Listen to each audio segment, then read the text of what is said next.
جو کھلا دودھ ہے، چونکہ جو بھی چیز کھلی ہوتی ہے یا کھلا ہوتا ہے وہ یقیناً گندا ہوتا ہے.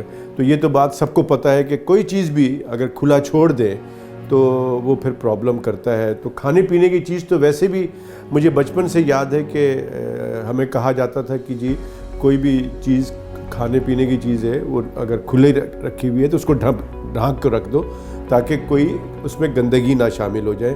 لہٰذا ہم کہتے ہیں کہ جو کھلا دودھ ہے وہ گندگی سے بھرا ہوا ہے. پاکستان میڈیکل ایسوسی ایشن نے جو اس پہ کام کیا ہے، جو معلومات حاصل کیے، اس کے تحت تو اس میں بہت سارے ایشوز ہیں، کیونکہ وہ دودھ جو ہے وہ پتہ نہیں کتنے ہاتھوں میں سے بک کر اور اصل کے پاس پہنچتا ہے.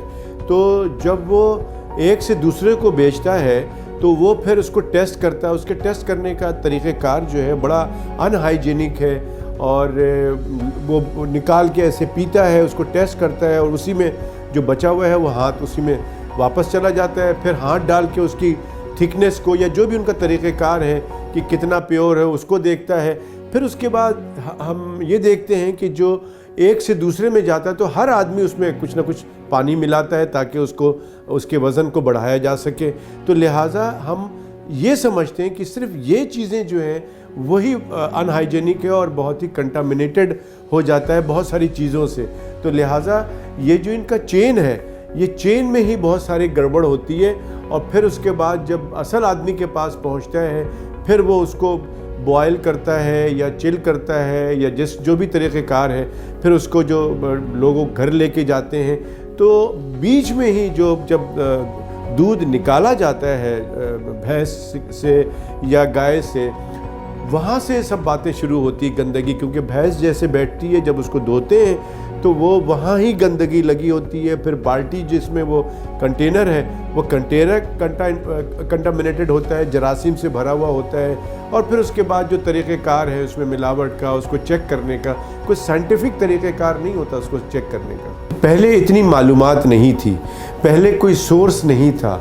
اب بہت ساری چیزیں جب پتہ چل گیا کہ لوگ مختلف بیماریوں میں، خاص کر پانی سے پیدا ہونے والی بیماریوں میں مبتلا ہو رہے ہیں، تو اس میں جہاں اور وجوہات ہیں ان میں سے ایک وجہ یہ دودھ کا پلانا بھی ہے. پھر جو لیور کینسر ہے وہ یہ پتہ لگ رہا ہے کہ جی اس کے اندر فنگس ہے، اور وہ فنگس کی بہت ساری قسمیں ہوتی ہیں. تو ایک قسم ہے ایفلاٹاکسن، وہ دودھ سے پتہ چلا ہے کہ جی اس سے وہ جو لوگ دودھ مستقل پی رہے ہوتے ہیں یہ اس سے پتہ چلا کہ جی اس کی وجہ بھی ہے. تو اس میں بیکٹیریا ہے، فنگس ہے، تو یہ چیزیں کنٹامنیٹڈ ہوتی ہیں. پہلے بھی لوگ انتقال کر جاتے ہوں گے، پہلے بھی لوگ بیمار ہوتے ہوں گے، لیکن چونکہ اب سائنس نے بڑی ترقی کر لی ہے تو اب پتہ چل جاتا ہے کہ یہ آدمی بیمار کیوں ہے، اس کو ٹائیفائیڈ ہوا ہے تو کیوں ہوا ہے، یقیناً گندا پانی لیا ہوگا اس نے. اسی طرح سے جو سسٹم ہے اس کا، جتنا بھی جو ہم نے بات کی کہ جو چین ہے اور یہ ساری چیزیں ہیں، یہ اس طرح سے ہمیں بتاتا ہے کہ اس کے اندر کنٹامنیشن ہوتی رہتی ہے. پھر لوگوں نے پھر دنیا میں کیا کیا کہ اس کو صحیح کرنے کے لیے اس کو بغیر ہاتھ لگائے مشین کے ذریعے سارا کام کیا، اور اس کے اندر بغیر ملاوٹ کے وہ دنیا میں یہ جو جتنے بھی ترقی یافتہ ممالک ہیں، بلکہ میجورٹی کچھ ممالک رہ گئے ہیں جیسے پاکستان، انڈیا کے کچھ علاقے، بنگلہ دیش، اس طرح سے سری لنکا اگر آپ کہیں، بلکہ سری لنکا میں بھی دودھ جو ہے وہ شروع ہو گیا، اور باقی جگہوں پہ بھی تو بوتل کا اور پیک دودھ جو ہے وہ پیکج دودھ استعمال ہو رہا ہے. پیکج دودھ صحت محفوظ.